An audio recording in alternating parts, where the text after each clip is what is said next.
হরে কৃষ্ণ, জয় রাধে। আজ জ্যৈষ্ঠ মাসের শুক্লপক্ষে শ্রী পাণ্ডবা বা নির্জলা একাদশী।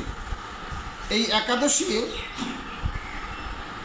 ব্রহ্মবৈবর্ত পুরাণে ভীমসেন ভেজবার্তা রূপেতে ব্যাখ্যানে একদিন ভীম ভেজদেব প্রতি কয়, এক নিবেদন মম ওহে মহাশয়, মাতা কুন্তি দ্রৌপদী ও সর্বভাতৃগণ নাহি করে একাদশী দিবসে ভোজন।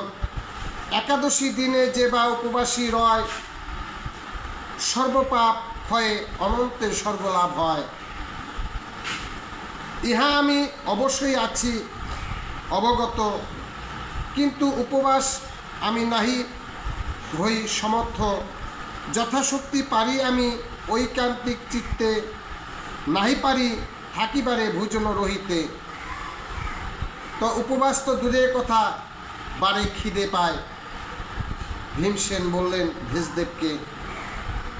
তো আজকে যে একাদশীটা ভেজদেব বলেছে যে 24টা একাদশীর মধ্যে যদি কেউ নির্জলা এই একাদশীটা করতে পারো, তাহলে 24টা একাদশীর যে ফল হয় আজকে যেই সেই নির্জলা একাদশীটা একই ফল হয়। তো যদি পারা যায় নির্জলা একাদশী সবাই চেষ্টা করবেন, যদি না পারেন ফল খেয়ে একাদশীটা করবেন। আজ কিন্তু পাণ্ডবা নির্জলা একাদশী, ভীম একাদশী। জয় রাধে, হরে কৃষ্ণ, রাধে রাধে।